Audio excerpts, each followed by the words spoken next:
Meu nome é Dagô, meu apelido é Dagomir Marquesi. E a gente está aqui com mais um Oestcast, o podcast da revista Oeste, hoje com a presença nobre de Sua Alteza, o príncipe Luiz Felipe de Orleans e Bragança, mas ele já avisou que Sua Alteza é para os inimigos. Para os amigos você mesmo, é um cara super normal. Isso aí, espero ser bacana. Espero. E aqui comigo, Edilson Salgueiro, repórter. Muito obrigado, da Oeste. Mais uma vez. Mais uma vez estamos aqui. É um grande prazer também muito estar obrigado, com você. Muito obrigado. E antes de começar, eu queria passar 2 recados. Sim. Eu queria com a sua ajuda. Você é assinante do Oeste, não é? Sou. E gosta da Oeste? Gosto muito do Oeste. Eu acho que a Oeste está fazendo um serviço fenomenal, está resgatando o jornalismo no Brasil e eu acho que vocês têm vento em popa aí para lograr um sucesso muito maior ainda do que vocês esperem, né? O que vocês esperavam. Então, estou bem otimista aí com a revista. Pô, Bom muito trabalho, obrigado. de parabéns. Muito obrigado. Tem a chancela real. Né? Não, agora sim. Agora eu tô confiante. Agora sim. Então, assine o Oeste, porque a gente depende do apoio do leitor. A gente não aceita dinheiro de nenhum governo, a gente é independente e procura fazer o melhor jornalismo possível dentro da situação do Brasil. O segundo recado é para alguns espectadores, ouvintes, que me reclamaram que eu falo muito Então, eu quero pedir desculpas por isso e dizer que eu vou tentar evitar falar tanto Mas a produção, acho que vai comprar um aparelhinho de choque, cada vez que eu falar laranja mecânica. eu dou uma... Vai te dar eu levo um choque. Isso aí. Então, Luiz Felipe, pode chamar você de Luiz Felipe. Claro. Você tem uma história vasta, de um conhecimento vasto, trouxe agora o coração de Dom Pedro I. Eu queria que você contasse um pouco dos bastidores dessa vinda do coração de Dom Pedro. Olha, foi uma ideia de um advogado lá do Rio de Janeiro. Eu sou aqui de São Paulo, menos, não sou nascido aqui, mas estou aqui há 40 anos, né, ou mais.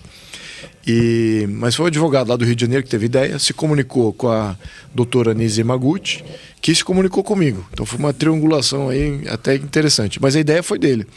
E com essa ideia, eu fiz um ofício para o governo brasileiro, fiz para o Ministério das Relações Exteriores e fiz para a presidência, o presidente da República.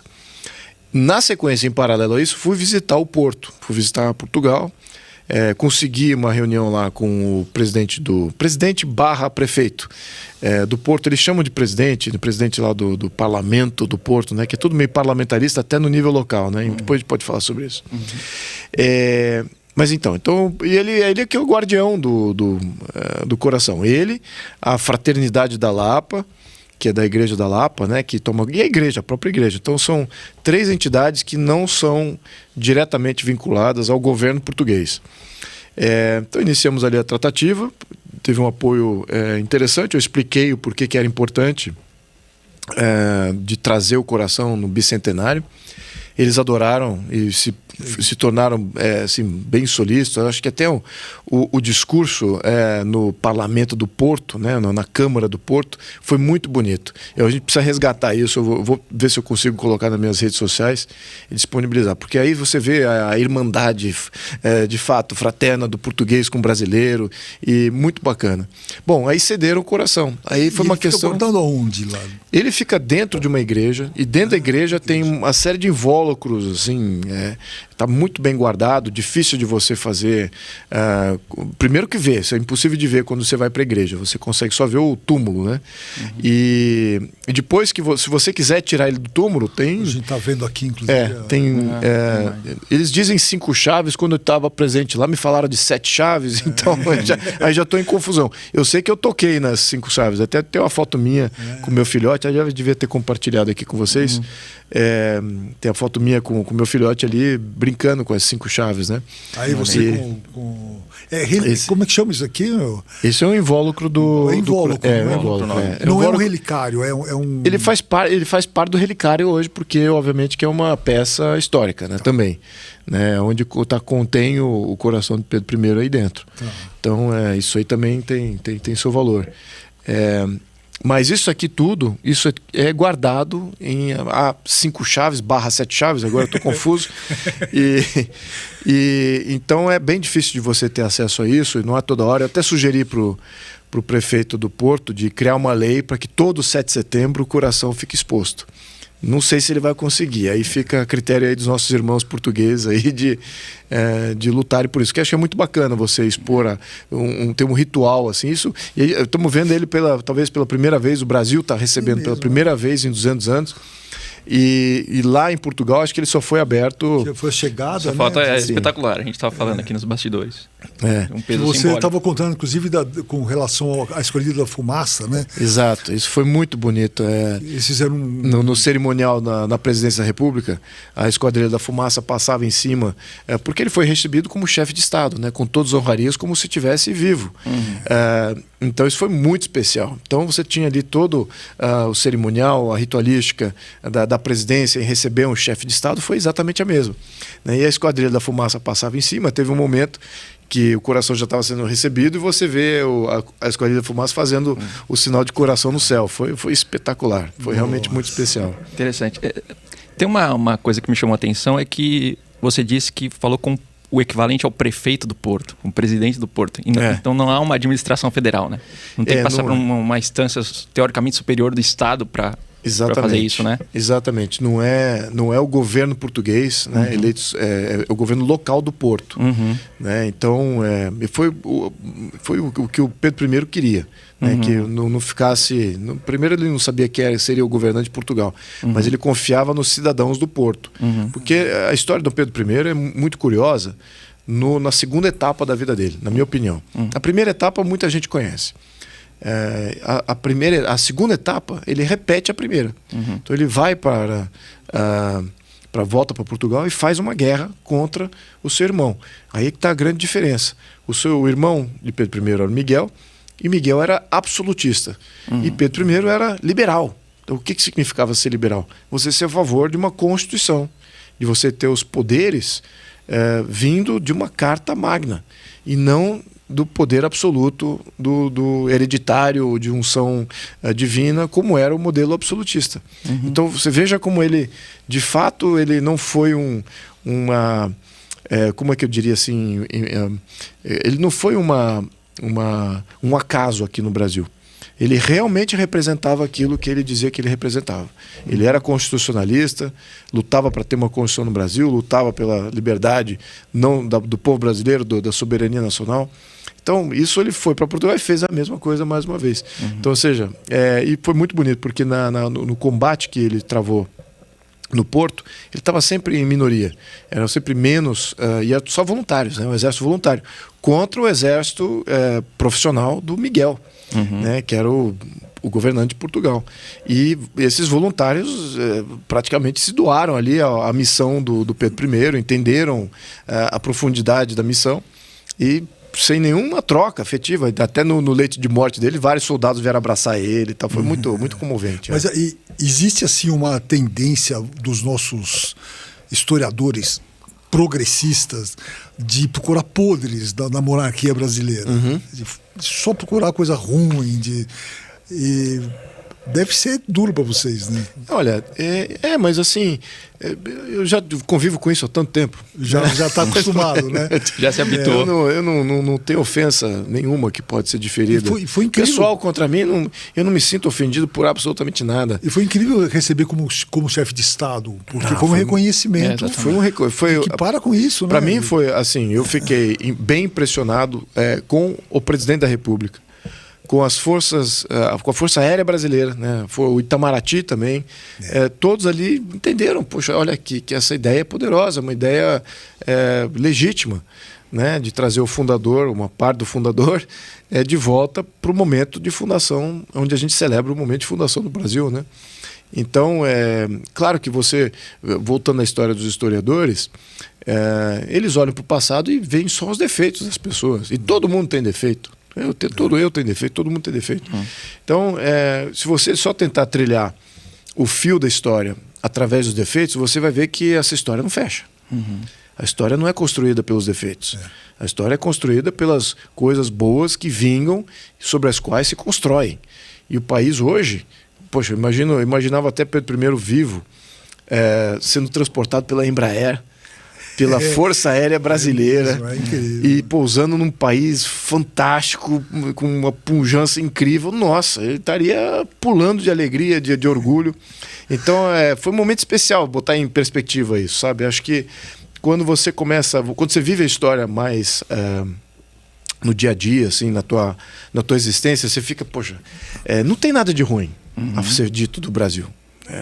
Se você falar, tem defeitos, claro que tem defeitos, mas a gente também sabe desses defeitos, né? E a gente consegue eliminar eles num processo de depuração, de melhoramento e tal, e é isso que conduz a história, né? A gente não consegue, só tinha tudo de ruim e a gente avançou. Como que é isso? Exatamente. Tudo ruim, todo mundo é péssimo, todo mundo só tem defeito e a coisa avança. Como é que funciona? Não funciona. Então essa narrativa anarco, como a gente fala, que praticamente uma historiografia completamente errada, né? Eles fazem anacronismo, né? Anacronismo. E os únicos bonzinhos são os abolicionistas, os líderes, o Zumbi do Palmares, é a única pessoa de hoje, que pode ser absolvida, porque ele é totalmente bonzinho. Eu já vi historiadores ali totalmente idiotas ali falando, porque mas naquela época era liberdade para quem? Era independência para quem? Não era para os índios, não era para os escravos, não era para as mulheres. Aí eu falei assim, esqueceu de falar do meio ambiente também, não estava livre, pô. O meio ambiente estava sendo oprimido em 1808, não tinha liberdade para os trans na época. Exatamente, tinha grupos LGBT, estavam sendo oprimidos, então pronto, não tinha independência do Brasil.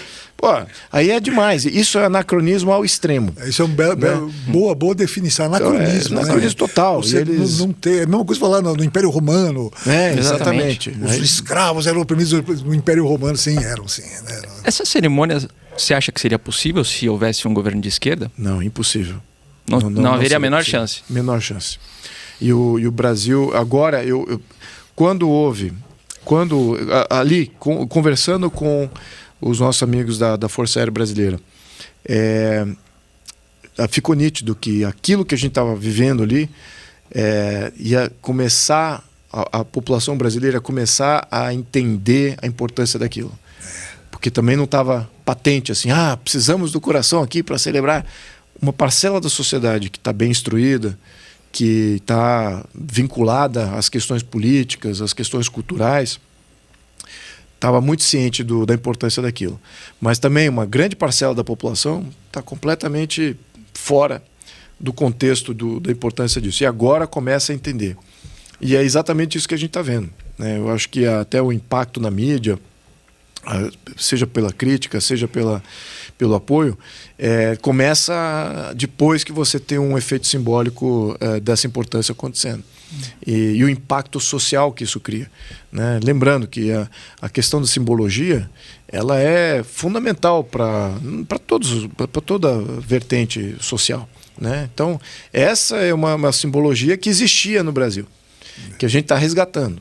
Né? Não existia, deixou de existir, né? Deixamos de celebrar os nossos heróis, os nossos fundadores, a nossa história, os itens que eles portavam, as missões e suas histórias pessoais, etc. A gente deixou de olhar para esse lado e olhamos para outro lado. Então, hoje o nosso senso de heroísmo e de o que é certo e errado, para ao menos aquele comunicado nas universidades, nas escolas, é utópico, é completamente ficcional, não tem nenhuma relação com a história do Brasil. E quando que começa isso, essa derrocada? Quando que a gente deixou de prestar atenção nessas coisas importantes? E ter orgulho, inclusive, né? Exatamente. Porque a população ter vergonha do passado, né? Exatamente. Até acho que teve uma enquete ali que mostrou que metade, uma parcela grande da população brasileira não tinha orgulho não sei se é verdade e tal, mas enfim, eu acho que uma parcela não tem mesmo. Agora, por que isso se dá? Obviamente que a República foi um primeiro passo, e o segundo passo foi o advento do marxismo, que vem os dois com a mesma missão. A República com a vontade de se legitimar, como não era legítima e não tinha nada de bom para oferecer, ela resolveu criticar o passado. Então tinha que destruir sistematicamente tudo que era vinculado ao passado. E, do outro lado, o marxismo como ele vem com uma força política, ideológica, também destrutiva da sociedade, das referências de pátria, referências de família e de fé, você cria aí talvez duas forças conjuntas para erradicar completamente tudo que o passado do Brasil era efetivo. Tinha problema no passado? Claro que tinha. Claro. É óbvio que tinha. Só que não eram esses problemas que tingiram a evolução do Brasil. Ao contrário, né, nós debelamos muitos desses problemas ao longo do nosso modelo imperial, modelo histórico, e nós tivemos um grande retrocesso com a República, né? No começo do período da República. A Primeira República foi um desastre para todo mundo, né? Não foi um desastre social, um desastre político, um desastre econômico. Ninguém fala disso, né? Não, a Primeira República, proclamou-se a República, foi um desastre. Mataram, degolaram. Quando que você tem governo degolando o brasileiro? Nossa. Governo degolou o brasileiro para poder fazer a República. Ninguém fala mais disso. É a postura revolucionária, né? Postura revolucionária. Então, quer dizer que a esquerda, algumas revoluções ela é a favor, outras ela é contra. Exatamente. Né? Algumas degolas são boas, outras degolas são negativas. Exatamente. Pena de morte é bom para um lado, é ruim para o outro. Como Exatamente. É que é isso? E a esquerda vive muito do dia que virá, né? Não, sempre eles estão falando, não, vai vir o dia da aurora revolucionária, tópico, que né? nunca chega, né? Olha, eu vou contar aqui uma história exatamente nesse ponto. Cuba, 1998. Eu fui com um grupo de amigos para Cuba, Havana, e você ali, passando de turista mesmo. Entrei num grupo de amigos ali que estavam buscando lugar para ir durante as férias. Acabamos terminando em Cuba, né? Foi uma aventura do começo ao fim, né? Até de pegar o avião do Cubana Air lá aqui em Guarulhos até chegar lá em Havana foi Imagina. assim. Não, uma aventura atrás da outra. Mas, enfim, tem várias histórias aí. Mas o que eu vi, ao menos, em Havana, por exemplo, você tem ruas sem nome, porque os nomes fazem referência a antigos colonizadores, antigos patronos ali da cidade, etc. Então não tem nome de rua, não tem número nas casas. Engraçado isso. Não tem carro. Então a população anda a pé ou de bicicleta. E os carros que passam são táxis para os turistas. De 1950. Né? Todos ali recalchutados várias vezes, né? Mas detalhe, é que você vai ver prédios coloniais lindos. Você vê uma cidade colonial preservada em 1950. Então não tem obras públicas depois da Revolução Cubana. E você vê uma série de painéis em todo ao longo da cidade, né, com a historinha do Granma, que era o nome do barco com o qual Fidel Castro, Cienfuegos e Che Guevara vieram e aportaram. Depois virou jornal oficial. Né? Exatamente, virou jornal. Depois mostra eles subindo para a Serra Maestra e começando a cooptar os guarreiros, que eram os camponeses locais, para fazer a grande revolução. E você vê esse painel repetido a todo ponto. E aí você pergunta para a população cubana, mas o que é aquele imóvel ali, lindo, aquela igreja maravilhosa, colonial? Eles não fazem a mínima ideia.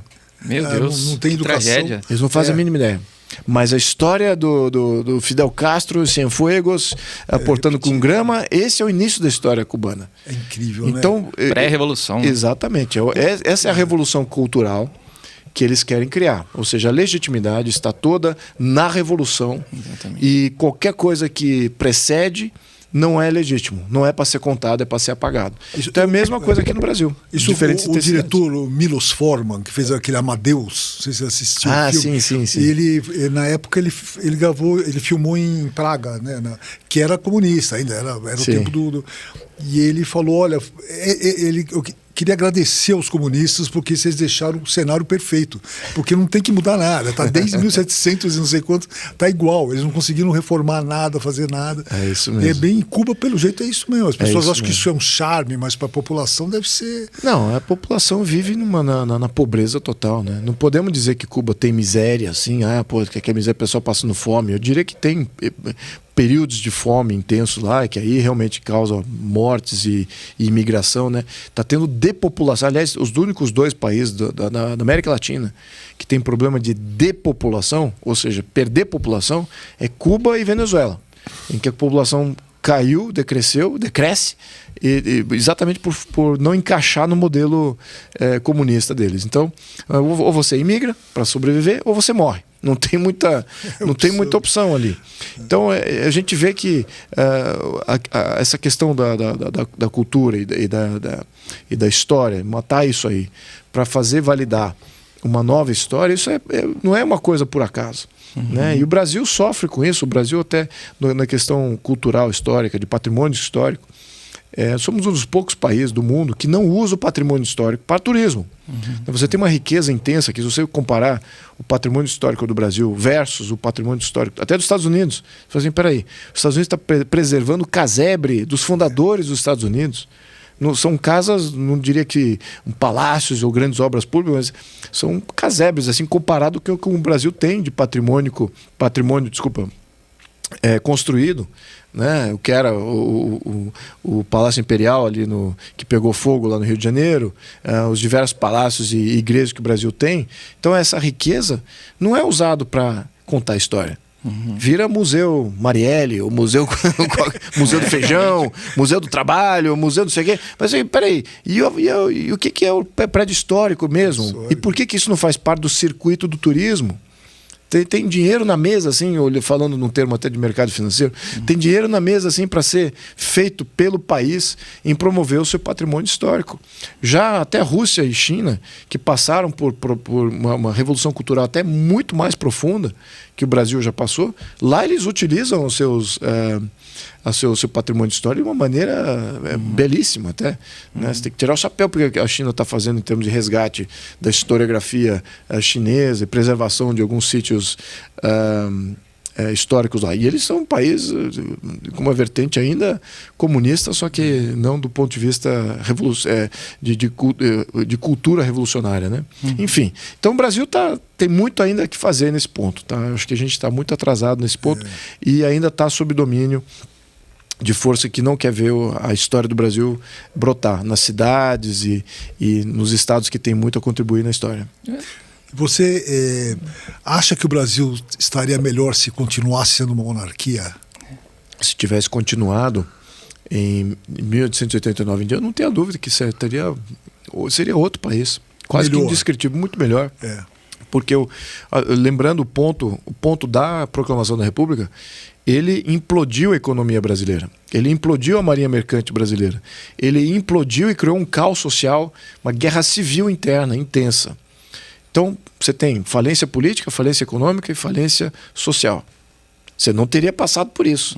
E o que aconteceu na Primeira República, os 30, 40 anos de Primeira República, até 1930, quando teve o golpe um outro golpe, né, com Getúlio Vargas, foi um período de pagamento de dívida externa, em que surgiu os grandes oligarcas do café e do leite para poder pagar a dívida externa. Então, qual era a colateral? Você teve uma guerra civil para fazer a República. Para fazer a guerra civil custa dinheiro. O exército brasileiro que fez a insurreição custou muito recurso para poder degolar a gente em todo o Brasil para poder fazer a República. Tudo bem. Isso custou dinheiro e se endividaram com a Inglaterra. A Inglaterra virou praticamente dono do Brasil. Então, como é que vai pagar de volta essa dívida? A colateral era o café. A Inglaterra falou, queremos o seu café como colateral. Então, o governo brasileiro não se permitiu praticamente que outro tipo de financiamento surgisse no Brasil, de financiamento de indústria, de comércio. Não, tudo vai para produzir café para poder pagar a dívida externa. Isso durou 30 anos. Então, e ninguém conta essa história, mas tá tão óbvio, é só olhar o passado tributário, olhar o lado financeiro e a dinâmica política, o porquê das coisas, mas ninguém fala disso. Então está tudo mascarado como um grande avanço, né, que agora, mas isso do ponto de vista marxista é óbvio, você precisa acabar com a monarquia primeiro, depois você faz uma república débil, né, totalmente ditatorial, e aí você implementa, né, o comunismo. Então, isso encaixa também na narrativa, né, de processo revolucionário. Então, é por isso, ninguém conta isso. E depois o getulismo não foi nenhum avanço também. Não, né? O getulismo muitos dizem, valorizam. Claro que todo líder tem os seus dois lados. Agora, eu não valorizo o Getúlio porque você tem o lado que a gente ainda combate até hoje, né, que é leis trabalhistas, estão aí. Isso é um grande problema. O Estado Social que veio debaixo dele, claro que ele não era necessariamente favorável à Constituição de 1934, que implementou o socialismo na Constituição, né? Ele não era muito favorável a isso, porque ele não conseguia governar, ele era o governo, e ele não conseguiria governar com aquela Constituição, por isso que ele fez a de 37, logo na sequência. Fez foi a Constituição mais curta do Brasil, foi a de 34. A de 34, né? Porque era utópica, totalmente utópica. Socialista, muito similar ao que temos hoje. Então, permaneceu o mesmo padrão. Então, essa inauguração política no Brasil, a gente ainda não se desvencilhou dela. Então, como é que a gente pode valorizar o Getúlio se a gente ainda está combatendo os problemas que surgiram debaixo do seu governo, né? Então, não tem como. E também do ponto de vista político, foi um grande retrocesso para o Brasil.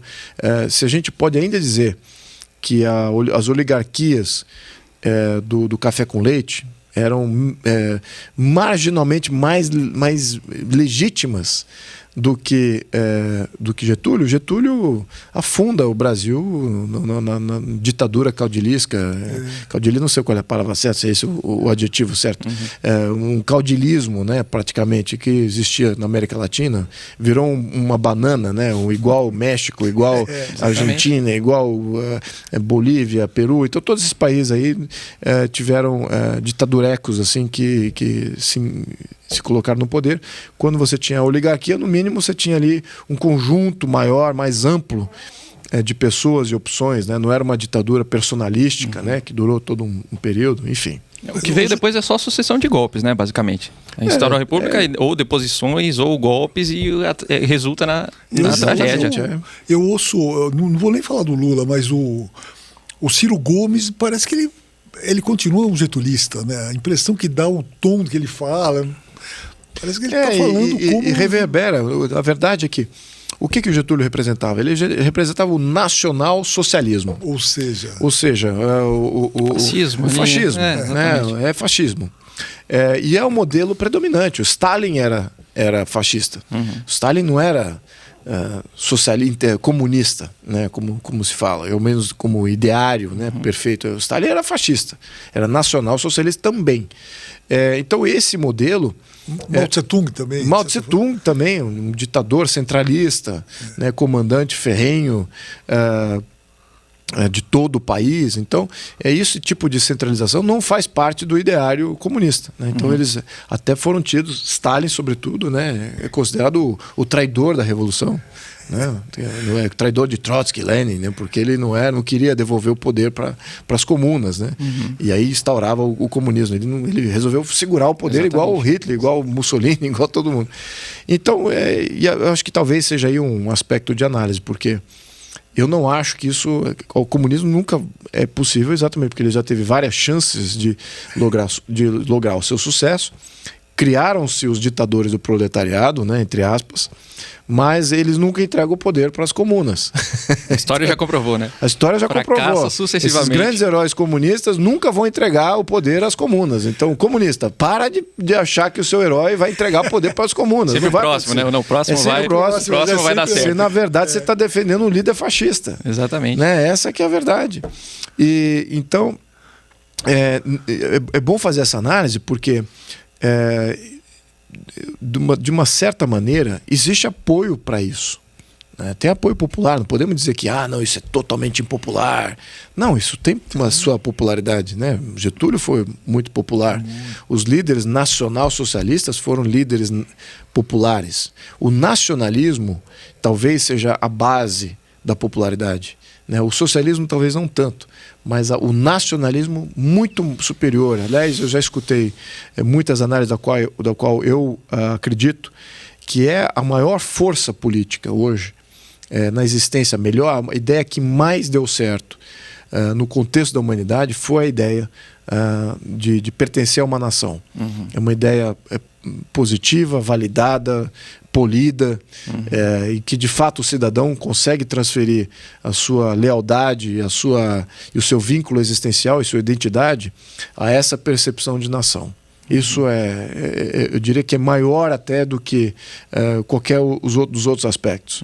Então você pode botar a religião, a sua origem, a sua raça e tal. Eu diria que é até secundário a questão do nacionalismo, porque o nacionalismo define a sua identidade. É uma extensão da sensação de ter uma família, de pertencimento. Exatamente. Né? É identitário, né? É identitário. Então, o identitário está superior, ao menos no emocional do ser humano, né? É muito mais forte, talvez. Então, eu acho que por isso que esses líderes nacional-socialistas têm sempre uma narrativa com impacto e com reverberação popular. Agora, o que é importante, na minha opinião, que está surgindo no século XXI, é uma vertente nacionalista ou soberanista, né? Vamos colocar esse nome aí para substituir essa ideia de nacionalismo. Soberania nacional, né? De soberanista, né? Talvez é como eu me incluo, né? Talvez mais aliado a essa ideia, né? Nacionalismo, soberanista. Acho que eu sou isso também. Né? Eu acho que represento isso, gosto disso, me sinto particularmente identificado com isso. No entanto, eu não sou socialista.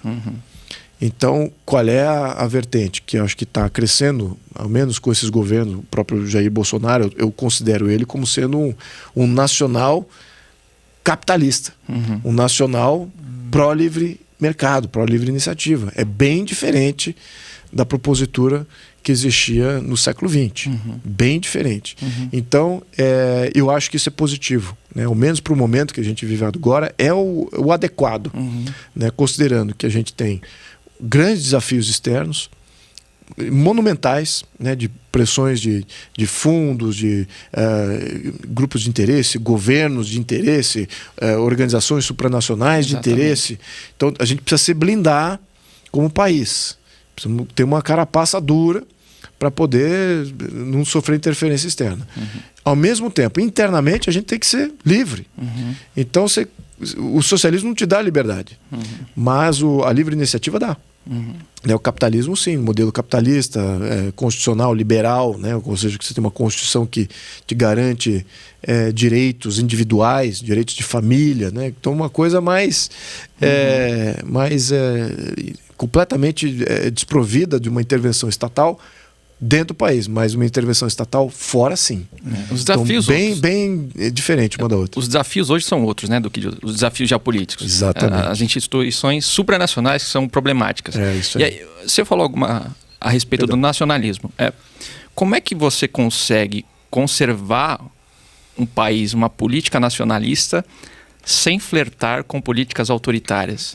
Que isso é muito usado pela esquerda, né? A questão do orgulho nacional, identidade nacional, mas desemboca num estatismo pesado, uma mão forte do Estado. Então, como é que você consegue se situar ali numa posição equilibrada, conservando autonomia, soberania nacional e liberdade de mercado, e liberdade de expressão, liberdade política? Bom, eu diria que a gente já está vivendo um pouquinho disso agora. Não na sua plenitude, óbvio, porque ainda temos uma esquerda organizada aí que faz resistência a gente implementar livre mercado no Brasil. Né? Mas a ideia é de você desestatizar, de você não ter praticamente ser o dono dos meios de produção. Né? Você não sendo os donos dos meios de produção e você desregulamentando os meios de produção também e também reduzindo impostos, você está transferindo poder para a sociedade. E renda também, né? E renda, poupança, propriedade. Você está transferindo propriedade, renda e oportunidades. Exatamente. No modelo nacional socialista, as oportunidades é quase que monopólio do Estado. Só o Estado pode desenvolver tal tecnologia. Só o Estado pode fazer tal serviço. Só o Estado pode desenvolver tal indústria. Só o Estado pode comercializar tal produto. Então, esse modelo a gente sabe que não é sustentável. E, aliás, a maioria desses modelos nacional-socialistas, qual é uma das características gritantes? É o contrabando. É o contrabando, né? A gente lembra da época, você é um pouquinho mais jovem do que eu. Acho que não. Lembra mesmo. Você lembra nos anos 80? Sim. O jornal, a economia informal, representava 30%, 40% do PIB do Brasil. De tão fechado que era o regime militar, né, em termos econômicos, ele era nacional-socialista, ainda dirigista, ele é que investe, ele é que capitaliza, ele é que viabiliza, então, e regulamenta, é protecionista pra caramba. Fecha a fronteira, não deixa nada em substituição de importação. Então você tinha todo um modelo nacional socialista ali, mas não foi diferente do todo o resto do século XX no Brasil. Então, até aquele ponto, quando o Brasil resolve abrir do regime militar para o período de democratização, entre aspas, né? da Constituição Cidadã, né? Com Collor de Mello assumindo a presidência. Então, naquele momento, incrível que pareça, eu até tenho um livro que eu compartilhei, eu me lembro estudando naquela época, né? Era um tema muito do momento, que era como transformar um país comunista em um país capitalista. Esse era o grande desafio do leste europeu, porque em 89 houve a queda do Muro de Berlim, os países da cortina de ferro começaram a se liberalizar, começaram a ter eleições e também a abraçar a livre iniciativa, devolver a propriedade às famílias antigas. Teve milhares de famílias que fugiram por causa do comunismo, tinham propriedades em todo o país da cortina de ferro, na Polônia, na Hungria, na Tchecoslováquia, e que de repente os governos fazem, eu não sei o que fazer com isso, porque esse modelo capitalista aqui de propriedade privada eu não faço a mínima ideia. Então vamos entregar de volta para as famílias que eram os donos disso. E então naquele momento existiu todos esses teóricos da economia e falaram assim, qual é o melhor modelo para entrar de fato, transformar comunismo em capitalismo. E incrível que pareça, o que foi aplicado no leste europeu estava sendo aplicado no Brasil. E a gente não se dizia comunista. Mas era.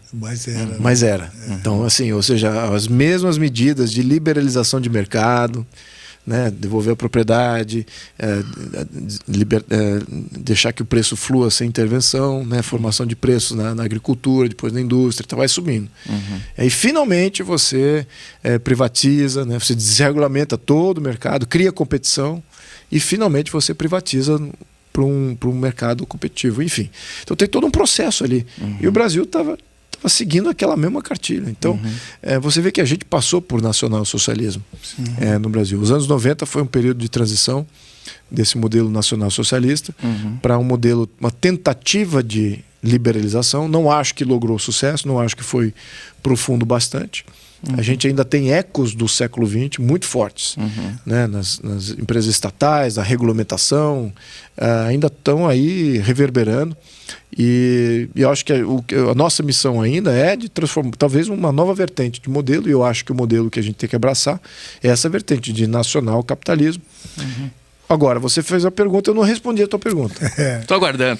Imagina, deu uma aula aqui. Tanta coisa, eu não respondi a tua pergunta. Eu acho que é possível.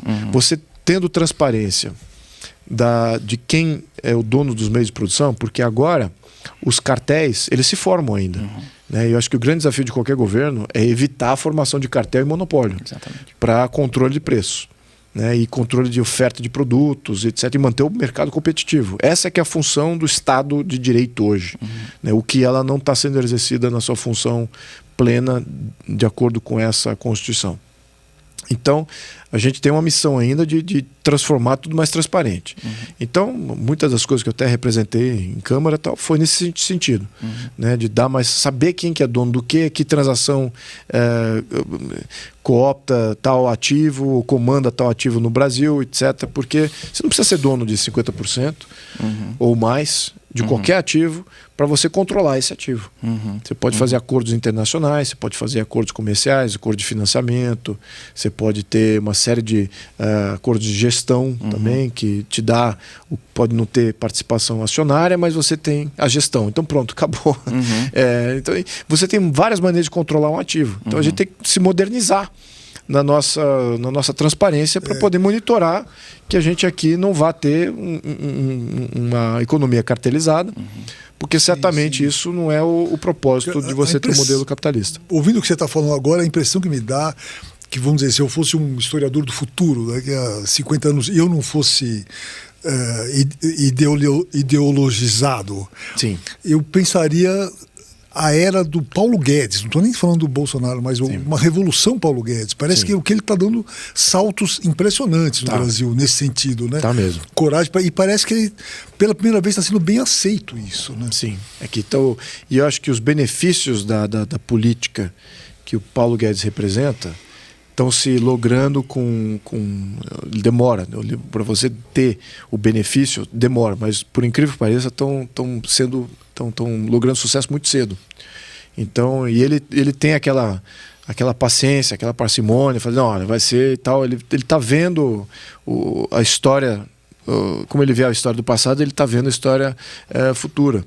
Então ele sabe mais ou menos como é o desencadeamento disso. O que não é o caso, na minha opinião, das maiorias dos economistas, especialistas aí que ficam comentando, sobretudo aqueles que são assessores de bancos. Né? Os bancos estão olhando assim 3 meses e estão olhando ali como é que vai ficar a taxa de juros, inflação, emprego. Então eles não estão olhando qual é o cronograma de impacto fiscal, de crescimento econômico, crescimento de emprego ao longo de um período mais longo. Então, e o Paulo está. Então, Paulo barra Roberto Campos Neto também, né? Uma dupla. Se eu for projetar, se eu for arriscar o que o Paulo deve estar vendo, ele deve estar dizendo assim, o Brasil vai crescer tanto que vamos precisar de uma política de emprego muito mais agressiva, porque vai faltar mão de obra. Nossa, é verdade. E política de emprego é o quê? Política de emprego seria... Não, porque veja, ele deve estar olhando esses dados macro. O que é uma coisa que eu particularmente estou olhando, que também eu acho que é uma dinâmica internacional. A taxa de natalidade do Brasil já está muito baixa. A gente não está na taxa de reposição da população. Estamos com 1,7 crianças por casal. O desejável é quanto? Nós lembramos que nos anos 80, anos 60, era de 5 crianças, 5 filhos, Nossa, média. Então a gente caiu aqui. Então a reposição é acima de 2. Então é 2,1, aí você consegue repor a população com a sua própria população. Então a gente vai ter que ter uma política de atração de emprego muito mais agressiva. Né? Como é que vai funcionar isso? Ao mesmo tempo temos que olhar, poxa, a imigração nem toda é positiva. Temos que fazer uma seletividade aí para que a gente não caia em grandes erros de depois estar assumindo um custo e assumindo um ônus aí que a gente não consegue sustentar. E as camadas mais baixas, vamos dizer, socialmente, são as que mais têm filhos, né? E aí mas não tem a educação... Exato. Porque o Brasil precisava de tecnologia agora, né? Não de advogado. Né? A gente comenta muito isso. É muito advogado. É o país com mais advogados no mundo, né? Impressionante. É isso mesmo. Bom, então eu acho que a gente tem muito... Os problemas bons que a gente vai ter, a gente ainda não tem. Mas eu acho que ele deve estar olhando isso. Como resolver os problemas bons. Né? Hoje em dia a gente ainda tem muito problema ruim para resolver. Esse da questão populacional, eu já estou até vendo leis para países que já estão vivendo com esse problema. Por exemplo, você paga menos impostos se você tem uma família maior. Né? Quanto mais filhos você tem, menos imposto você paga, imposto de renda. Então você está meio que protegendo ali uma família que vai ter mais filhos. Né? Até na Hungria, acho que se você tem mais de 4 filhos, você paga 0 de imposto de renda. Então o húngaro está sendo incentivado. A própria China, né? Que teve aquela política também, do teve política filho único e se aboliu previamente, né? Singapura, que é um país pequeno, vizinho dele tem bilhões de pessoas, logo eles têm política de natalidade bem agressiva. Então, para proteger a mulher grávida e ela no trabalho também, tem uma série de incentivos para ela continuar trabalhando e ao mesmo tempo ainda ter filho. Então, acho que o mundo ainda vai ter que viver com esse... Vamos ver isso como país, a gente vai ver esse tipo de lei surgindo. Mas isso vem em função de um crescimento econômico agressivo. Né? E eu acho que o país vai destoar dos outros países nesse quesito. O Brasil ainda tem muito a crescer. Eu acho que, ao passo que o resto do mundo, em função de todas essas dinâmicas e o modelo econômico que o resto do mundo tem, e fora outros quesitos, a população vai tender a se estagnar e talvez até começar a reduzir. E não há modelo econômico que se alinha a isso. Né? Todo modelo econômico, incluso socialismo, o próprio comunismo. O comunismo ele é o fim da história, né? Praticamente. Né? Em que você... É a utopia. É a utopia, exato. Você tem o capitalismo, que garante o crescimento de uma classe média, E aí você vem com o socialismo, que nacionaliza praticamente todos os meios de produção, e depois você vem o ditador do proletariado, que entrega esses meios de produção para toda a população de uma maneira equânime. Isso nunca acontece, né?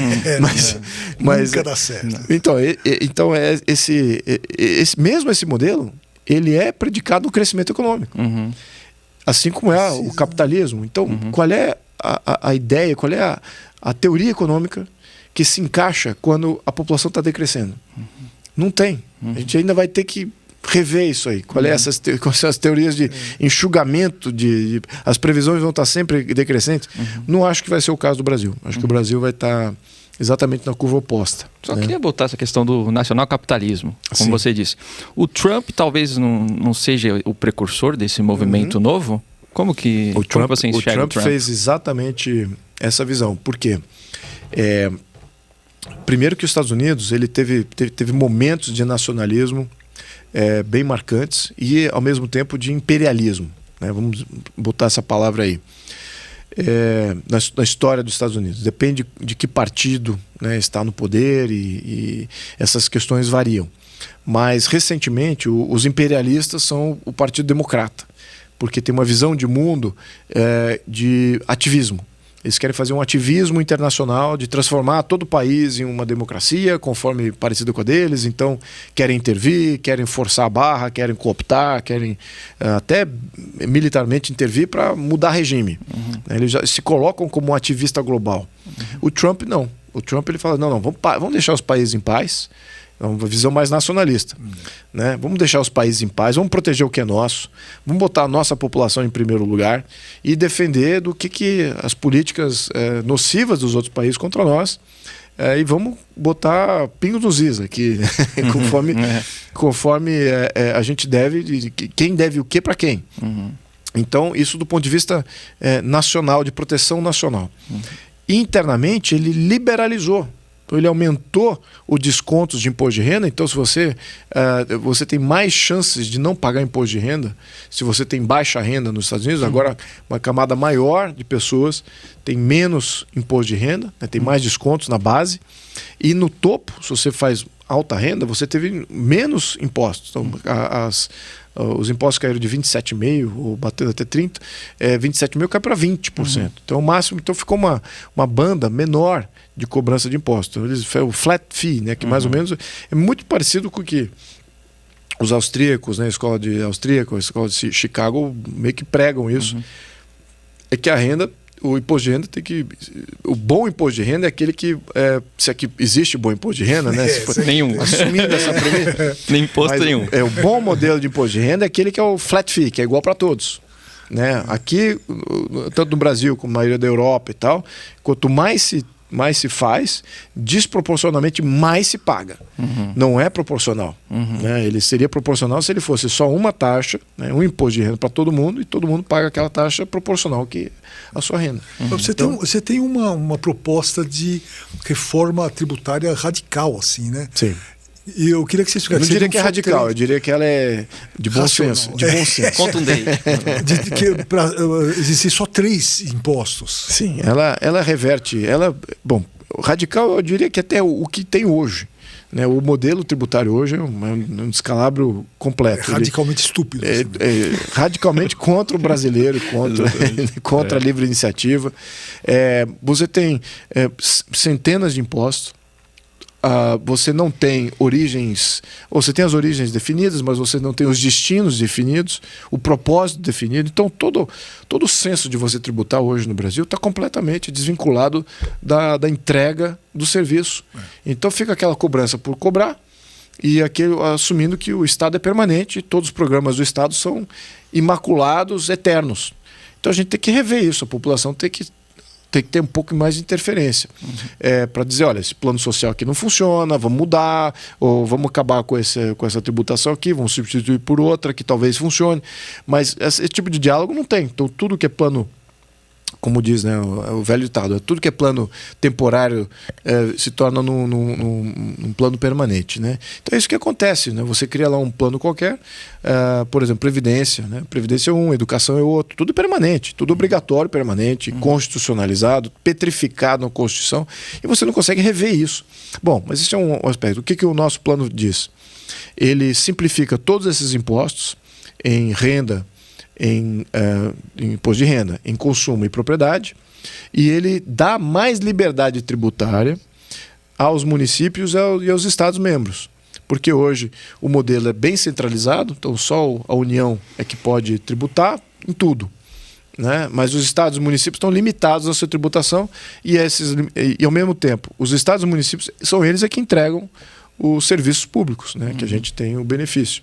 Então, fica desvinculado. Peraí, o que tributa é lá, mas o que faz o serviço, que presta serviço é aqui, e você fica numa cobrança de uma entidade que não necessariamente tem os recursos para te dar o serviço. Ou o serviço que ele te presta não é o serviço que você quer. Né? Então, e ele fica na dependência do federal. Então, qual é a missão do governador e de um prefeito, na maioria dos casos, é ir lá pedir dinheiro. Então isso não é um modelo federativo. Né? Isso é um modelo unitário que você criou um monte de escravos eleitos. Escravos eleitos que vão lá como pedinte, com o chapéu na mão, pedir seu recurso. Tá aí na maioria dos casos, pelo menos nas grandes cidades, nos estados mais ricos, o dinheiro já veio de lá. Não tem por que ir para Brasília pedir esse dinheiro. Então temos que descentralizar o modelo tributário e, ao mesmo tempo, enxugar dar mais transparência, como é que é feita a cobrança, a origem e destino desse recurso.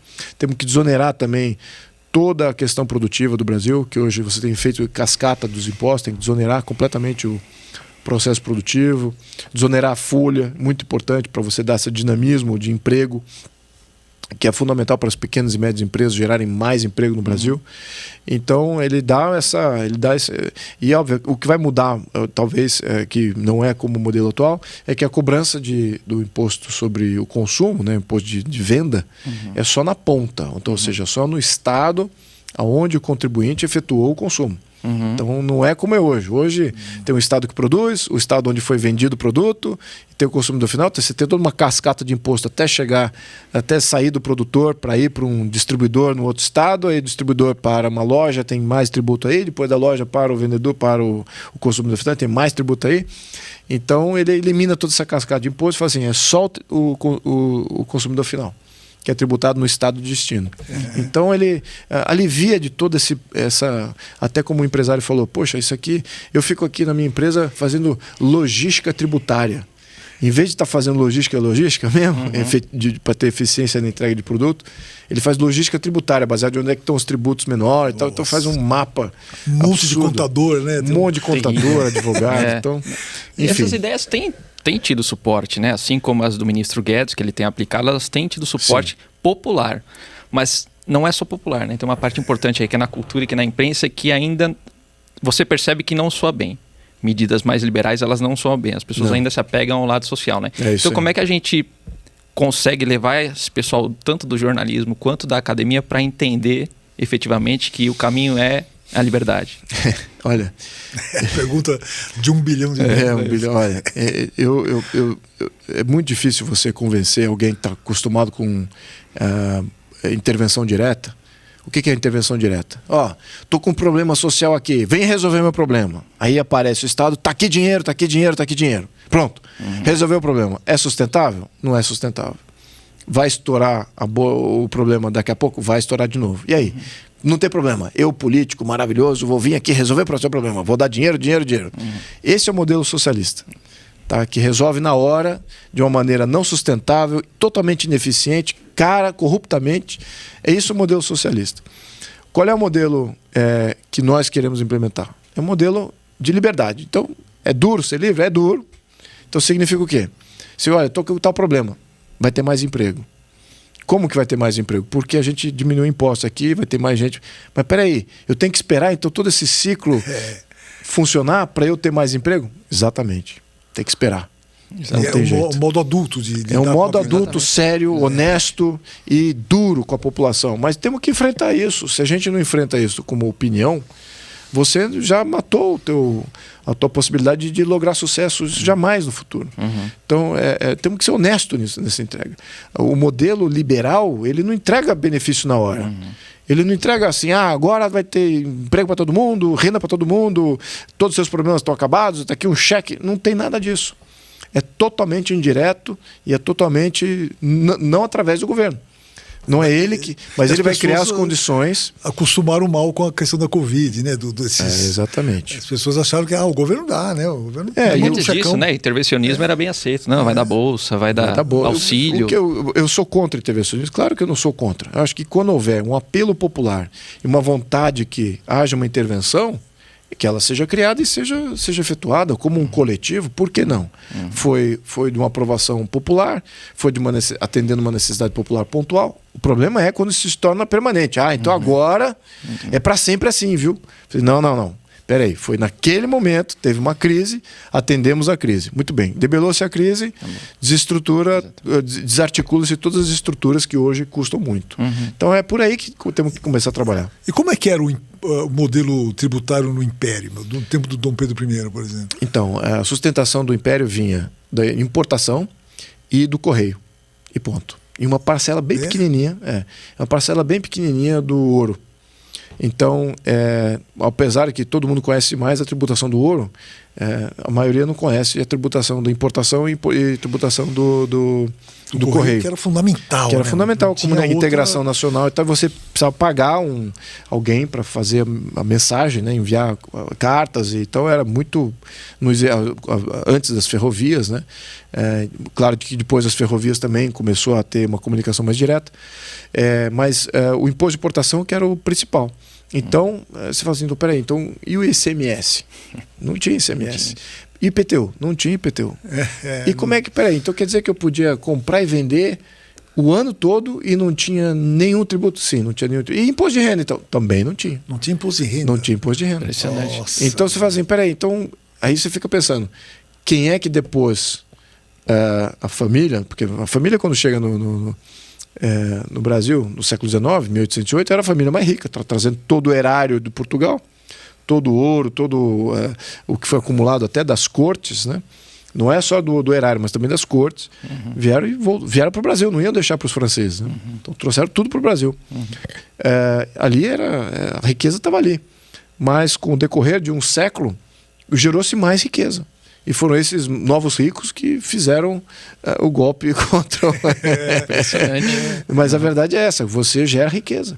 Então, quando você não tributa, a riqueza ela fala assim, para que eu vou botar dinheiro em outro lugar que é tributado, se aqui eu não sou tributado e eu tenho proteção?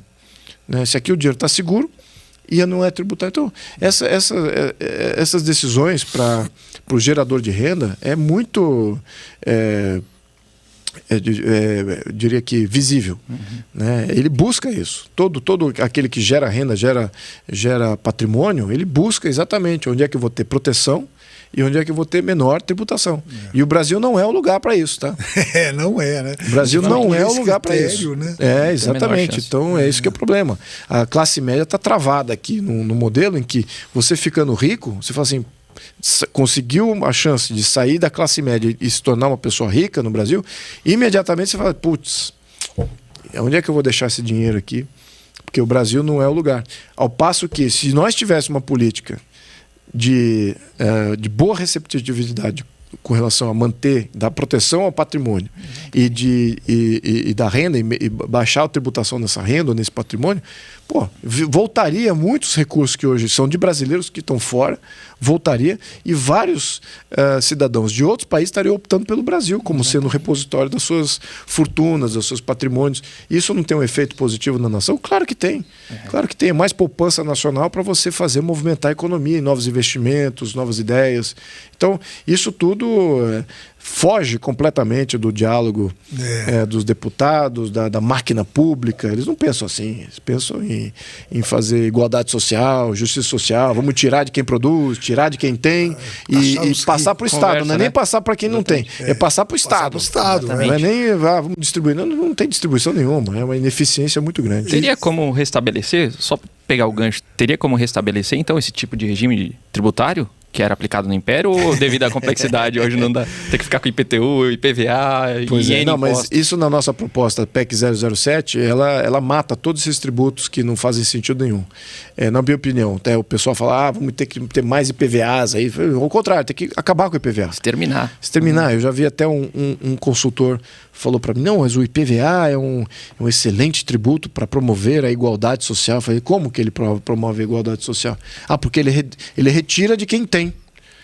Então não é que ele dá para quem não tem, é que ele retira de quem tem. Então você empobrece quem nivela por baixo. Exatamente, você está empobrecendo todo mundo para todo mundo ficar pobre. Então é uma argumentação, mas você vê muito disso lá em Brasília. E garante a lagosta dos... exato. Lagosta, então, vinho.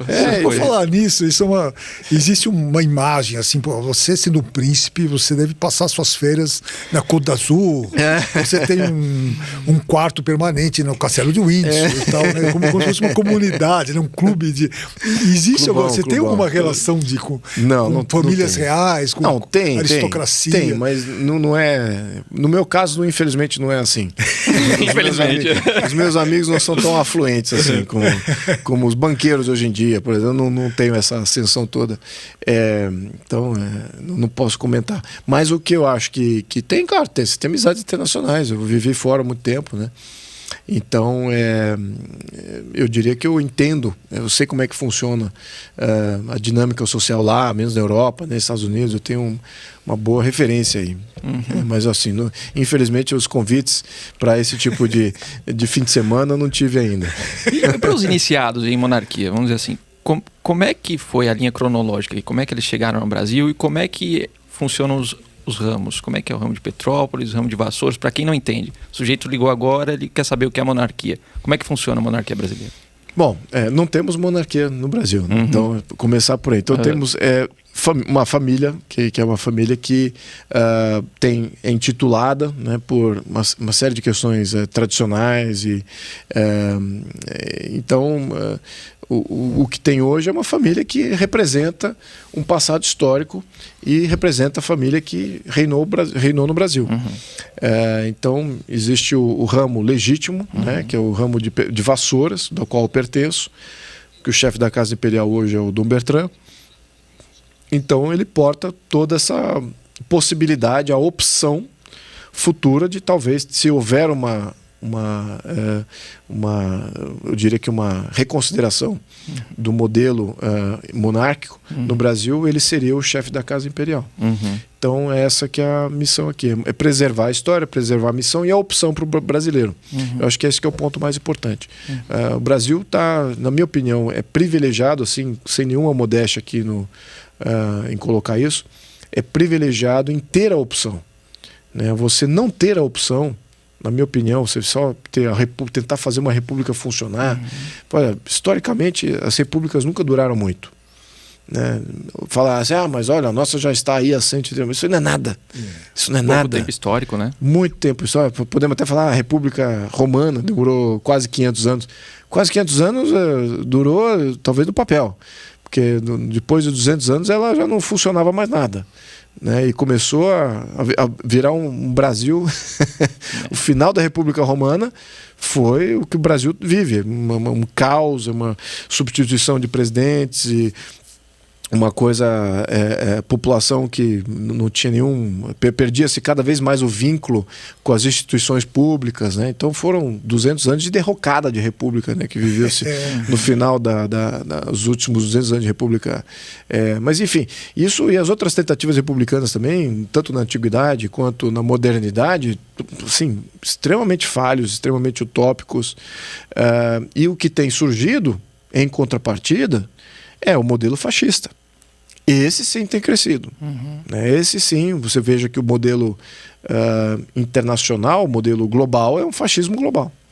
Eles estão vendo que eles preferem esse negócio de ter uma separação de poderes, democracia, as instituições, o poder executivo, o legislativo, etc. Tudo isso arrumados por uma Constituição, por um Estado de Direito, que isso é o melhor modelo, etc. Todo mundo concorda.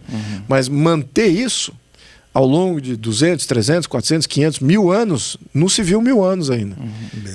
Não tem república de 1000 anos, não existe. Não existe, né? E de 500 anos eu vou argumentar que também não existiu. Né? Então você vai, então tá bom. Então as repúblicas duram o quê? 200 anos? Quanto tempo? Então, e as monarquias? Você fala assim, pô, tudo bem. As monarquias também falham, né? Muitas delas já não existem mais, mas algumas estão aí por mais de mil anos. Né? Muitas delas. Esse programa ele vai no ar no dia 7 de setembro. Sim. Né? E eu estou aqui lendo uma decisão do digníssimo presidente do TSE, o Alexandre de Moraes. Ele proibiu o uso da bandeira brasileira em propaganda do governo. Você não pode. E ele cita, inclusive, trechos como: a coragem de Dom Pedro existe ainda hoje em milhões de Pedros Brasil afora. Isso não pode falar. Né? A mesma bravura de Maria Quitéria existe em Marias empreendedoras por todo o país. Somos uma nação independente que está escrevendo um futuro melhor, 200 anos de independência do Brasil. Ele acha que isso não é conveniente, usar a bandeira brasileira, citar Dom Pedro. Enfim, o que você acha disso? Bom, ele não representa o Brasil. Ele não representa o brasileiro. Está longe disso. Ele representa uma utopia externa, totalmente antinatural, que vem para destruir completamente tudo aquilo que é de bom que foi construído e que qualquer possibilidade de ser algo melhor no futuro. Não há como a gente aceitar isso como sendo democracia ou sendo um avanço. Isso é uma degeneração completa do modelo republicano, uma degeneração completa do que seria algo civilizatório. Estamos involuindo. Politicamente falando. Estamos involuindo. E aí, esses são os grandes protagonistas da involução. Está nítido isso. Para todo mundo. Não tem. Até líderes de esquerda com responsabilidade. Isso eu até admiro eles mais, porque sendo da direita, né, obviamente que você quer ver o seu ideário prevalecer. Estamos lutando aqui contra um sistema que foi criado pela esquerda, mas muitos do que estão na esquerda, que tem um viés legalista, um viés institucional, constitucional, eles também estão chocados. Eles também estão vendo que isso aqui não é o que a gente quer. Né? Isso aqui estamos indo nitidamente para uma ditadura, e não é uma ditadura. E aí você fala assim, mas então vamos continuar elegendo presidente, vamos continuar elegendo governadores, senadores, deputados, mas isso tudo é uma proxy. É uma proxy. É uma proxy. Somos uma mera fachada de democracia para dizer que tem democracia, como é Cuba, que fala que tem várias eleições, como é a China, que fala que tem uma eleição pujante e a participação popular e tal. Eles falam, não, temos aqui democracia. A Venezuela se diz uma democracia. Então você vira uma democracia de proxy. Né? Talvez esse é o modelo do novo fascismo. Porque, inclusive, o presidente Bolsonaro soube que ele diz que não vai cumprir essa ordem. Né? Você acha que a gente pode estar a caminho de um rompimento institucional por causa desse abuso de poder? A gente já rompeu as instituições completamente. Já rompemos? Já rompemos, já não temos mais. Quando você tem juízes que deveriam proteger a Constituição, eles rompem a Constituição várias vezes, em itens grandes e pequenos.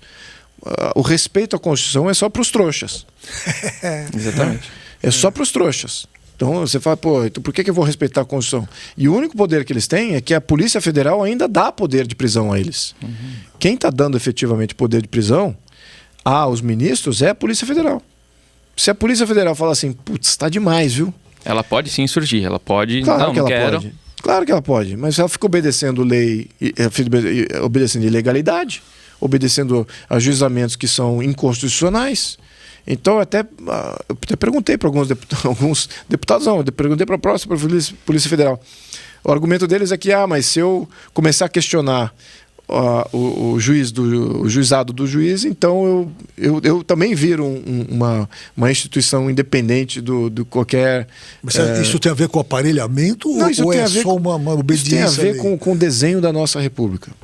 Isso tem a ver. O desenho institucional do Brasil está errado. Você fala assim, então só tem policial federal ruim. Não tem. Eles querem fazer a coisa certa. Mas por desenho, eles têm que obedecer o juiz. Então, eu estou dizendo, se eles não deixassem de obedecer, haveria sim o STF perde esse poder que eles têm hoje. Né? No dia seguinte. Desaba o poder. Desaba, fica ali falando, pregando, olha, juizando, então ninguém vai cumprir ordem de nada. Você acha que pode acontecer isso aí? Olha, essa é uma das, não sei se pode ser, é uma das possibilidades, como tudo, né? Aliás, a gente viu ruptura de regime no leste europeu, isso acontece a toda hora, né? Eu até gosto de ver essas rupturas, né? Quando você cai um ditador, que acontece na sequência, surge um novo governo, uma nova... O caso do Ceausescu, né? Na Romênia. O Ceausescu na Romênia, mas teve também o Lech Walesa na Polônia, você teve também na Tchecoslováquia, na Áustria, cada um foi diferente, né? Mas e muitos foram rupturas assim, em que, o comunismo ele se afunila em um dos enclaves de poder, ele mantém aquela estrutura, de repente você vê aqueles pilares lentamente sucumbindo, e eles tendo cada vez menos poder até o momento que eles não têm poder nenhum, aí são presos pelo... A China vive uma situação atualmente que pelo que eu leio, não é tão sólida quanto parece. Tem muita gente querendo se libertar, não é que se libertar, mas... Tá vendo que não tá racional, né? Por falar em racional, a gente está gravando no final de setembro de 2022. As eleições estão... Quanto falta? Final de agosto. Final de agosto, a eleição é em outubro. Outubro. Exatamente. Bom, enfim, falta pouco tempo. Você é deputado, né? Deputado federal, deve ter contato com muita gente. E qual é seu palpite para essa eleição? Eu digo que se tivermos eleições limpas, transparentes, para a presidência da República, Jair Bolsonaro, tranquilamente, em primeiro turno. Primeiro turno. As pesquisas para você não refletem a realidade? Não refletem até quando dizem que tá ganhando. Para menos, né? Eu tenho que ser coerente. Eu também acho. Se você não acredita em pesquisa, não acredita em nenhuma. Se eu não acredito em pesquisa, não acredito em nenhuma. Então eu tô nesse sentido. Mas o que eu pessoalmente acho, é que o índice de popularidade dele é completamente irrevogável, inquestionável. Não existe popularidade do lado do descondenado. O que existe, o que é possível, é aqueles que ainda pensam, eu não voto no Jair por XYZ razões, mas ele não quer votar no descondenado. Então, é um voto de resistência, uma opinião que ainda está para se consolidar mais tarde, quando ficar mais nítido, né, essa opção, o quão negativo é a opção do ex-presidiário, né? Então as eleições limpas, elas dependem das urnas, efetivamente? Sim, é isso? Absolutamente. Processo eleitoral. Acho que não é só das urnas. É também do processo como um todo. O TSE como o juiz, executor e o legislador. Acho que temos um grande problema aí. O TSE tem que deixar de ser uma autarquia fechada, uma autarquia autocrática. Ele pode até se manter como uma autarquia, mas deixar de ser autocrático. Então ele só fazer a questão talvez do julgamento, né? Deixar o juízo para o TSE. Mas a questão legislativa, a questão de execução, isso, na minha opinião, teria que ser por agências separadas e com monitoramento totalmente distintos. E sim você quebra um pouquinho o poder concentrado que tem no TSE. Então não é só a urna, como é que ela faz o coisa, tem todo um processo humano em volta ali de regimento que acho que também contribui aí para essa percepção ruim por uma grande parcela da sociedade que... Mas no seu caso, você está confiante? Você acha que pode, com esse monitoramento das Forças Armadas, a eleição pode ser limpa? Olha, tudo depende do nível de controle que eles possam ter, né, nesse processo todo. E o quão já não contaminado pode estar. Porque é muito provável que essas urnas podem sair com algoritmos já pré-programados. Pré-programados, né? E você, difícil dentro da codificação do sistema. Eu já tive incubadora, né? já lidei com um programador, também já trabalhei em uma grande empresa de tecnologia. Então eu entendo um pouquinho do mundo, não sei programar, mas eu entendo um pouquinho do mundo de programador, né? Você consegue embutir na linguagem várias coisas ali, que passa um revisor, se você não tem a documentação do que foi escrito, o revisor não vai conseguir identificar que ali, acoplado aqueles comandos, que tem algum vírus embutido ou tem algum outro comando embutido ali no background ali da programação. É a velha história da loteria, né? Exatamente. O seu bilhete já está aqui. É isso mesmo. Cadê o meu comprovante? Não precisa. Confia na nossa... Mas mesmo isso, que, por exemplo, eu vi muitas das denúncias de vídeo que você botava lá 17, aparecia uma outra foto, ou não aparecia foto, ou já ia confirmado sem dizer exatamente para onde foi o seu voto. Atualmente você pode até programar a máquina e dizer, bom, aparece exatamente aquilo que você digitou. Então você tem uma validação visual. Que legal, poxa, eu votei naquele lá e apareceu aquele mesmo. Só que o registro disso é completamente contrário. Em 18, qualquer possibilidade de fraude foi descartada, né? Apesar dos vídeos, apesar das alegações, isso foi taxado de fake news e pronto, né? Isso não é de hoje. Exatamente. Desde 2014. Lembrando que isso foi levantado por mobilização popular em 2014, antes que o Jair era, de fato, um candidato prestes a ser presidente ou qualquer coisa do gênero. Então eu estava presente, sou testemunha de milhares de pessoas aqui na Paulista reclamando e se mobilizando contra essa questão das urnas e de ter mais transparência eleitoral. Então isso é um pleito popular. E o que o TSE está dizendo? Não tem pleito nenhum, não aceitamos que isso é um pleito popular, isso é uma coisa do Jair que quer ganhar as eleições. Não é bem isso. Estou falando que tem a profundidade aqui desse tema, com vínculo popular legítimo, e que o TSE está ignorando isso. Existe muita pressão agora falar aceitar os resultados, né? Aceite, né? Aceite, não tem... Tome, não é nem aceitar, tome os resultados.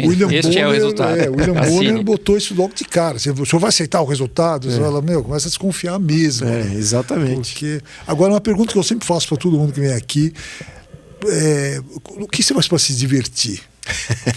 Eu ando de moto. Anda de moto? Eu ando de moto, Eu gosto de andar de moto desde pequeno e... andava na fazenda e, enfim, é uma coisa que aprendi e isso só tomou praticamente todo meu hobby, meu esporte hoje é só isso. Antes eu já aprendi outros esportes e tudo na minha vida, mas esse foi o que ficou, né? Então, mas eu tô ficando mais velho também, né? Então, mas eu ando de moto na terra, né? Na rua eu já desisti, né? Acho muito perigoso. Até motocross. Isso, exato. Até fiz uma pista. Então fui tudo, né? Foi serviço completo aí nesse hobby. Montei até uma empresa para revender motopeças que tinham a ver com o esporte, né? Isso faz em 2005, né? Então eu gosto muito, até hoje eu pratico.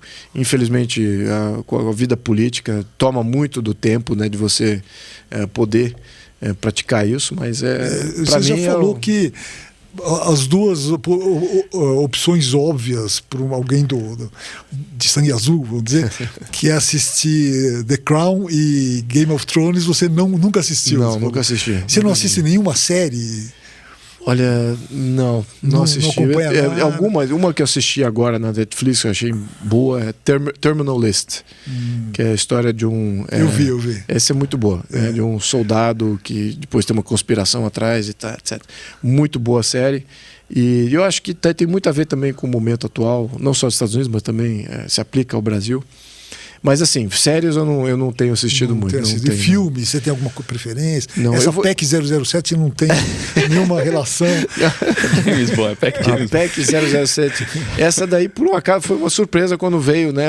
A gente faz toda a coleta de assinaturas, aí protocola e depois é que veio o número. Então o número quem deu foi a Câmara, né? Então acho que já estava lá. Também você veja, foi a 7ª PEC do ano de 2020, né? Então tiveram poucas ali naquele ano. Mas enfim, então eu estou pensando aqui, tentando responder tua pergunta, né? Quais são os hobbies assim que me definem?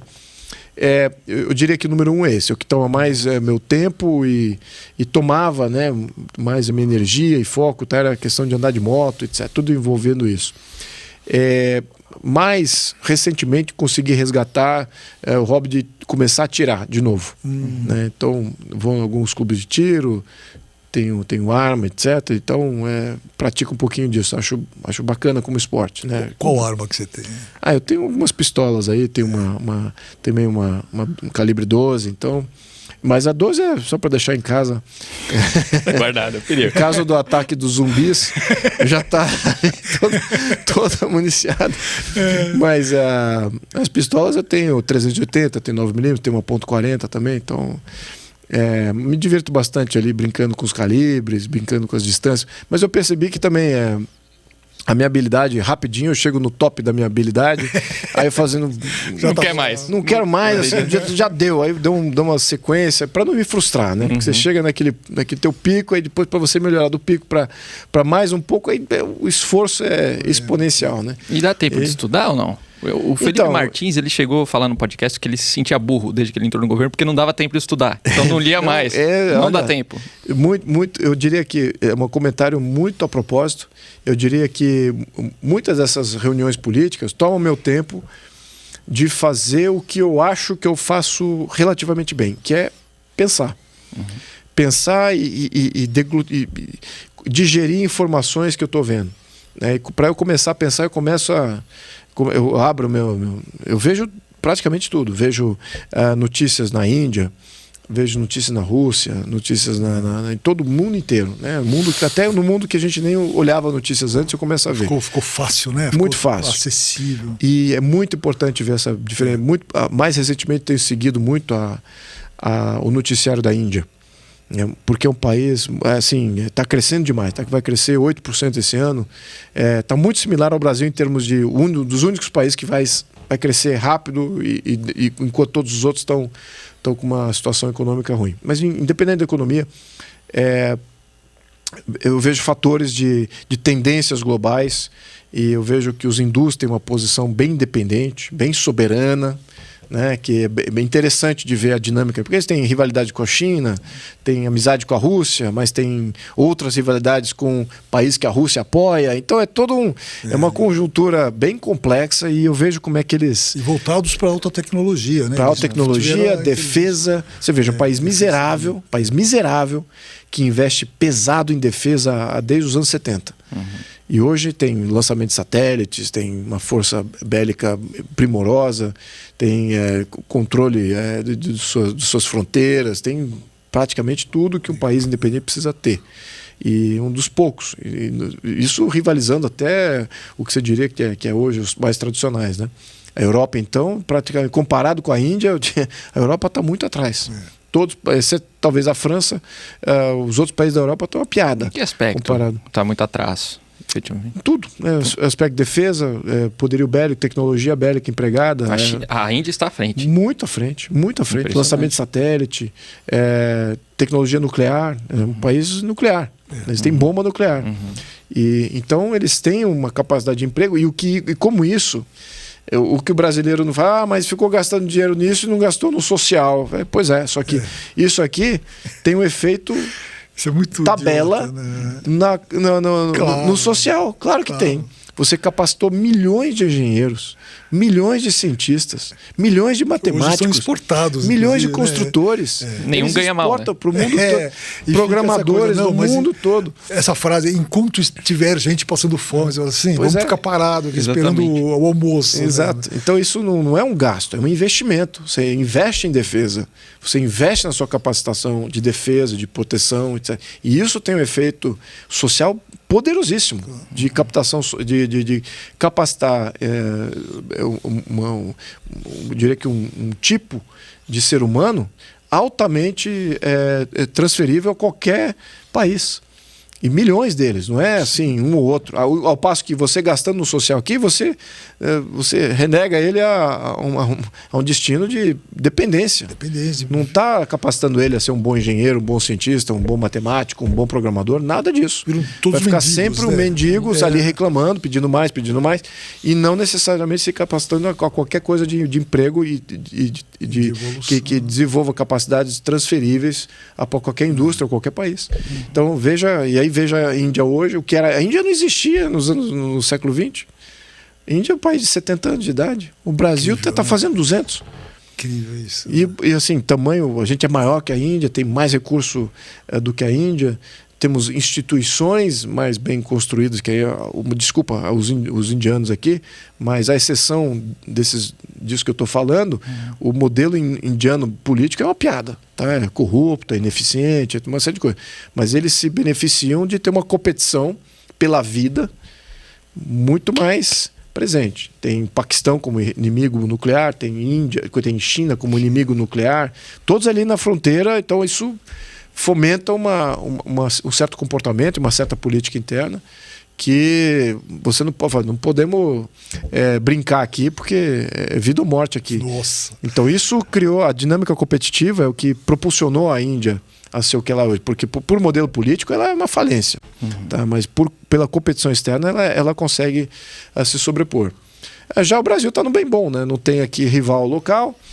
Os desafios são todos invisíveis. Não tem o Paquistão do lado. Não tem o Paquistão com a bomba. Talvez agora crime organizado. Talvez agora com a Argentina refinando urânio, que já vai começar. E ligado ao Irã, né? Ligado ao Irã. Talvez a Venezuela ali. Se você juntar dois países, Venezuela e Colômbia, eles têm mais forças armadas que o Brasil. Em números de soldados. Em números de soldados, sim. Número de soldados e capacitação bélica também. Porque a Colômbia foi capacitada pelos Estados Unidos e agora a Venezuela está sendo capacitada pela Rússia, Rússia e China. Né? E claro que o Irã, que também é um país assim, independente, né? De certa maneira, né? Se for colocar esse argumento aí. Então, perigo na nossa vizinhança existe. É só a gente que decide não ver, a nossa imprensa que resolve não divulgar. Mas que existe. E até as forças de governo não divulgam isso também. Mas a gente deveria, né? Porque a gente não está num ambiente tão seguro aqui. Aqui a gente é tão grande, né? Mas a gente fica olhando o nosso território. Mas qual é a nossa capacitação bélica para debelar qualquer vontade do Colômbia e Venezuela, agora liderados por 2 narcotraficantes? Né? 2 se é ex, é atual. Né? Foram, né? Absolutamente. Não, foram que os dois estavam vinculados com o narcotráfico, sim. Né? Então, o Maduro talvez seja ainda, ou se tornou, e o outro sempre foi. Né? Agora, talvez, não sei. Ficamos aqui a dúvida. Mas que tem uma certa predileção por revolução marxista, os dois têm. E agora com capacitação bélica unida, uma vertente de fazer uma pátria grande, os dois do Foro de São Paulo, com parceiros internacionais fortes, querendo ver o Brasil sucumbir, tem um risco aí. E o caminho seria o quê? Com o Biden não será possível estabelecer uma relação próxima a ponto de cogitar algum tipo de autonomia nuclear. O caminho seria o quê? Rússia com Putin, a própria Índia com Modi? Toda a tecnologia nuclear tem que ser desenvolvida por nós mesmos. Então, nenhum país vai falar, está aqui todo o caminho das pedras. É muito difícil que algum país abra esse caminho. A Rússia poderia fazer isso? A Rússia está em todo lugar. Ela é inimiga de algumas coisas, amiga de outros. Muito... tem que ser gente grande para negociar com ela. Né? E mesmo assim, ela ainda é melhor, porque ela joga isso há muito mais tempo. E o controle que ela tem sobre o sistema, sobre tudo na Rússia é muito maior do que qualquer representante do governo aqui. Né? No melhor caso, um representante do governo tem uma influência parcial, ao passo que o negociador da Rússia tem controle total, né, do seu sistema, daquilo que ele pode realmente contribuir, dedicar, etc. Pensa na frente, né? Pensa na frente, etc. Então E sabem jogar esse jogo geopolítico sem nenhuma moral. São amorais. Exatamente. Né? Não é nem imoral, né? Não é imoral e não é moral. É imoral. Imoral não, é amoral. Amoral. Então eles sabem ver as forças. Agora, pode ser que ele possa ajudar? Pode ser. Eu prefiro que o Brasil desenvolva a própria capacitação e fique independente, como a Índia fez.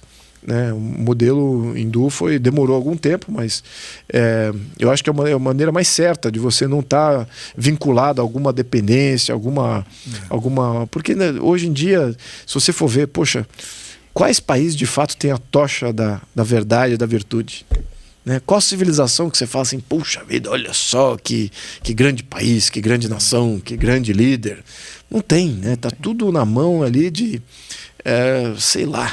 Tal do fator Churchill, né? Que a gente sempre lembra do Churchill, mas não tem mais. Não tem mais. Então, ou até mesmo o Charles de Gaulle, que é um visionário e tal. Então, você fala assim, tá tudo entregue na mão dos tecnocratas, que você vê que eles não estão no comando do seu próprio destino. Eles estão ali meio que sendo manipulados ou influenciados por grupos externos que os movimentam, né? Então, é isso que a gente só está vendo o que é visível. Né? A gente não está vendo o que está por trás. Então, eu tenho desconfiança muito grande de ficar dependente de algum acordo com eles. Acho que é importante a gente, na questão de defesa, ser independente. Se for criar uma bomba nuclear brasileira, os advogados devem dar um jeito, né? Milhões. E uma pergunta que é fundamental. O exército de advogados. Uma pergunta que é fundamental para você. E você tem algum time de futebol? Eu torço pelo time de futebol do Brasil. O Brasil? Do Brasil. Vai torcer na Copa, então. Eu costumo brincar. E eu vou polemizar aqui. Eu falo que esse negócio de torcer para time de futebol é coisa de comunista. Putz, descobrindo agora. Toda torcida organizada, todo coletivo tem um comunista lá dentro organizando as coisas. Eu falei, putz, grila, mas pô, eu vejo as críticas que aparecem às vezes no meu Twitter. É alguém da torcida organizada do Flamengo, é alguém da torcida organizada do Palmeiras, alguém da torcida.